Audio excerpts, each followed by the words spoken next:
Good morning and welcome to Empower Your Passion with myself, Rebecca Sky.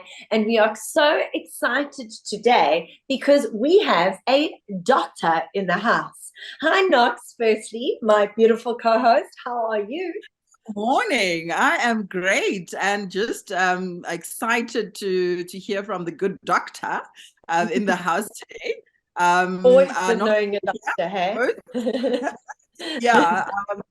So let's kick it off and hear some good things from the good doctor. We've got a lady in the house, doctor today, and she's just really excited And to hear. and her beautiful name is Dr. Chanel Martinison. Hello, Dr. Chanel. How are you today? Hi, Rebecca. I'm good. Thank you. Hi, Knox. How are you guys? We are so well. And we know that you are very busy. So we want to get through this interview. We want to find out a little bit about yourself, a little bit about your business. I know that you mentioned you're a mom, you're an entrepreneur, you are you were born and bred in the Cape Flats, and you've just got such an interesting story. So I mean, can you tell us a little bit about yourself? Okay, so I am a young medical doctor. I'm only 30 years old. So when my patients see me, they always are like, "But doctor, how are you so young? You're so young to be treating me." So I was like, yes, doctors actually start young, hey? They're not all born old. Definitely. Um, so yeah, I am a medical doctor by profession. I am married. I've got a daughter who's 10 months old at the moment. Oh, We're wow. keeping her so busy running up and down. And she weighs 12 kilograms already. So Wow. that's yeah. She's huge. My daughter is, what is my daughter? I think my daughter's weighing about 13.5 and she's turning 4. So that's Oh my goodness. She's a big girl. wow. Her dad's quite Okay. big. I'm quite Okay. small, so she takes up Hmm. like half of my body. Wow. Sure. Yeah, so other than the F word, which is what we'll speak about today, which is the Hmm. Women's Wellness platform, I work in the company that my husband started. It's called Inno Health Technology, and I head up the virtual care. So we've got an app that's called My Pocket Health, and I see patients virtually, so I can work from anywhere basically, and Hmm. see patients via the app.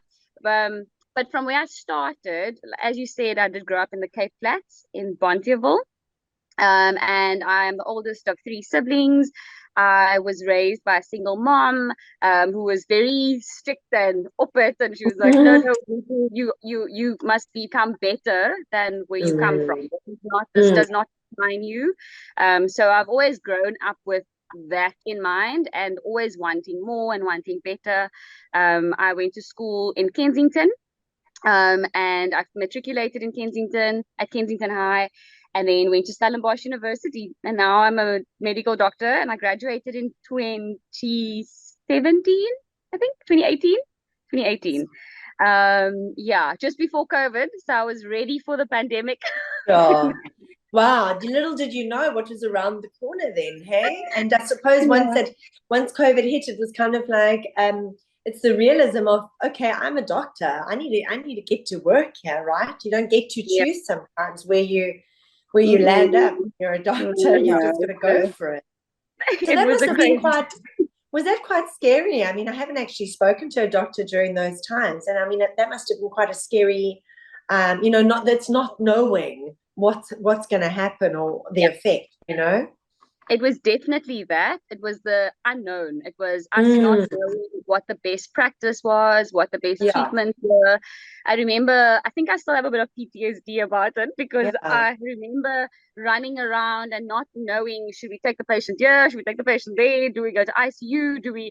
sure. We literally like ran out of death notification books.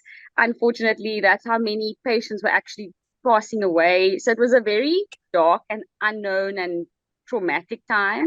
But thank goodness we are now past that and it's much better. Mm, So at least now we can look back, and things are much better now. So I'm glad to have been through it. And then I yeah. didn't even get COVID while I was in the wards, in the front line. I didn't even get COVID. I only got Well, COVID thank last God. year in 2022. Oh goodness. Okay, so you did get it. You Eventually. just Yeah, just not when I was in the trenches. And here with the others, you know, we're stuck in our houses, we're not going out, we're not doing anything wrong, but yet we then get COVID. So Yeah, isn't that just yeah. amazing, hey?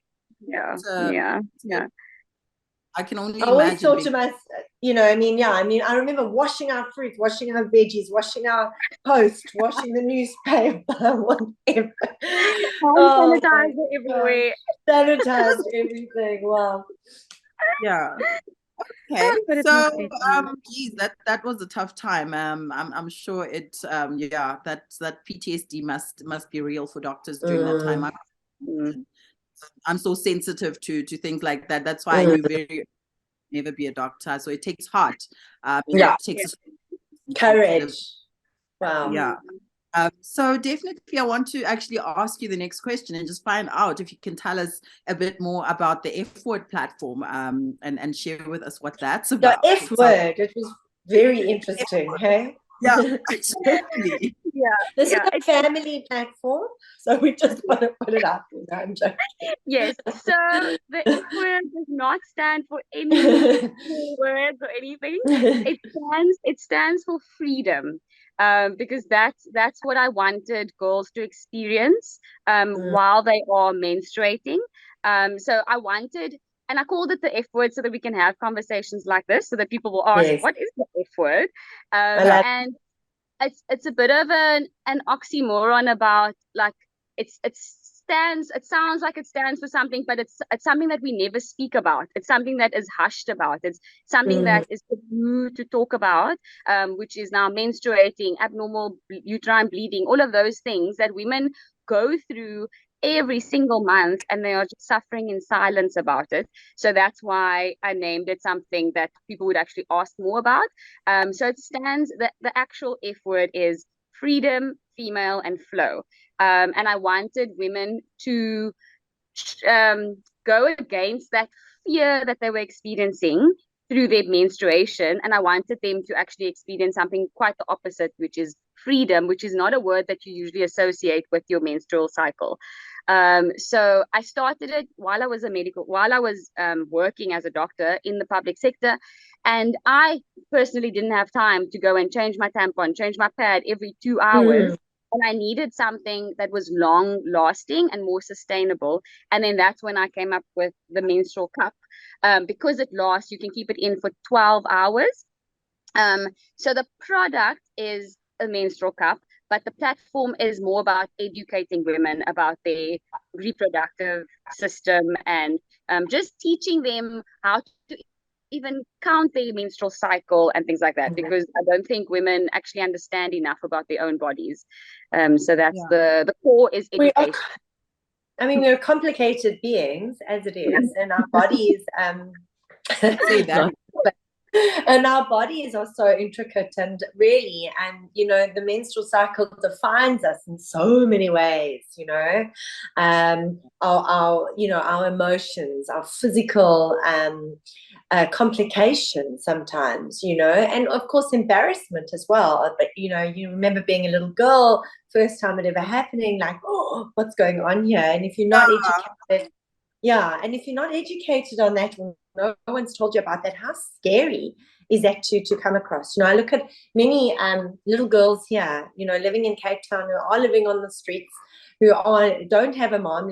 I mean, there's one girl I speak to quite often around the corner, and her mom passed away when she was very young. She's still very young, and she lives with her dad. And you know, they sit on the road all day, and I just wonder, like, with that little girl, you know, how much education would someone like her receive? You know, so Yeah. it is vitally important that somebody is out there educating and helping these young women or girls, you know. Yeah. So I And think it's beautiful. know where it is. Is it online? Is it where can young girls Mm. find the F Yeah. platform? So Because it'd be great for there them is a to. website. There Mhm. is a website. It's called the fwordcup.com. So www.thefwordcup.com. So the product, like I said, is the menstrual cup. But what my main aim is actually to have more of these conversations and more of like a movement for people to, even for boys to start speaking about it, because those boys are going to become dads and boyfriends and husbands. So yeah, they need to actually understand it as well. And then I'll just show you what it looks like. Yeah, please.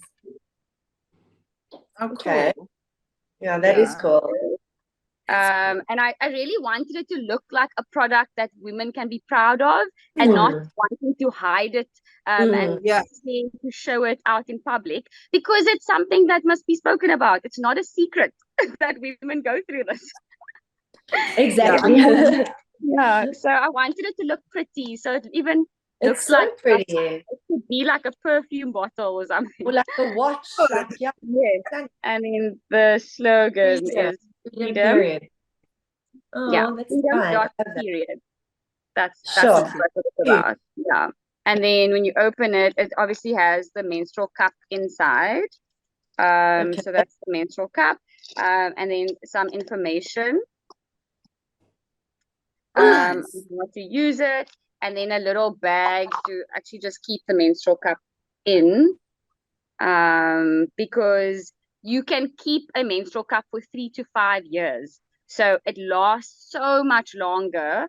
It's a once-off buy. So when I go to schools, I often tell them it can take a girl from grade 8 to grade 12, and she can actually just be using this one product for a whole schooling career, and she actually can keep it in for 12 hours, so she doesn't have to go to the bathroom and change that often, because often the bathrooms are not that great. So they can actually just, it just makes them more efficient in their lives other than the menstruation. And I think, sorry, and just to I didn't mean to cut you off. We just are at time, looking at the time. But I've got so many questions around that. I'd love to do this interview again, to be honest, just to go more into this cup and just to educate these girls out there who can't afford to buy tampons or pads all the time. I mean, this is something that really should, in my humble opinion, really be out there in more into like rural areas and things like that as well, where it's very hard to come by and buy the actual tampons and pads and things. I think just quickly, just to wrap things up for today, thank you very much for showing us that product and talking about the F-Word platform. I just wanted to, I mean, you coming from where you've come from and working as hard as you have to really get to where you are, what advice can you give young girls out there who want to follow in your footsteps and maybe they feel like they've got no chance of doing that? You know, this is the life that they have. What can you tell them to break that glass ceiling? Yeah, so what I can say is that I was definitely one of those girls who thought that it was definitely not possible to even become a doctor. When I thought I could become a doctor, I was like, who am I to actually think I could do this? There's no doctor in my family. There's nobody even who went to study at university. So for me, it seemed impossible. So that firstly should be a testimony that it is possible, that I am here now and that I have gone through it and that I've done it. But then the other thing is, people say it's not about where you come from, but about where you're going to. But what I like to say is, I think that it is about where you come from, but because I come from the Cape Flats, because I come from Bondieville, I am stronger now. So I persevere harder. I am more determined. I'm more tenacious to get to where I want to because of where I come from. So, and that just makes you even stronger. And then I think also that's not for the girls, but I think for parents, I think that parents should also just be more affirming their kids and not speaking down on them. And if they want to be a doctor one day and be an astronaut the next day, that's okay. Just let them be. Let them be what they feel they need to be, Yeah, and again, like you say now, and it's important, through your pain we find our purpose, exactly. And that's important. But thank you, Doc. Thank you so much for being here today. I loved hearing about your product. I think Knox is just as intrigued as I. We like, tell us more, but we don't have very intrigued, and I would absolutely love to carry on with this conversation. We should do a live or something, because definitely we must do this again. I've heard about the cup, but I've never, I think I didn't, how do you use it? How is it? How easy is it to use it? And I think we would do great to and justice to actually have a further conversation around it, because I think a lot of women are. Yeah. So well, Empower Your Passions. Yeah, and Empower Your Passion stands for women. We stand in, Icon South Africa stands for women. So anything that we can do to get out there that helps women succeed in life, whether it's using a cup because they can't afford anything else, then so be it. Let's do it. Let's put our power, behind that as well. So thank you so much for being on the show today. We really appreciate your time. We know you're so busy. Flew in from Joburg last night. Yeah. You're here today. Life is busy. So thank you. We appreciate it so much. And we just, we keep on doing what you're doing. Changing lives is what it's about. So thank you.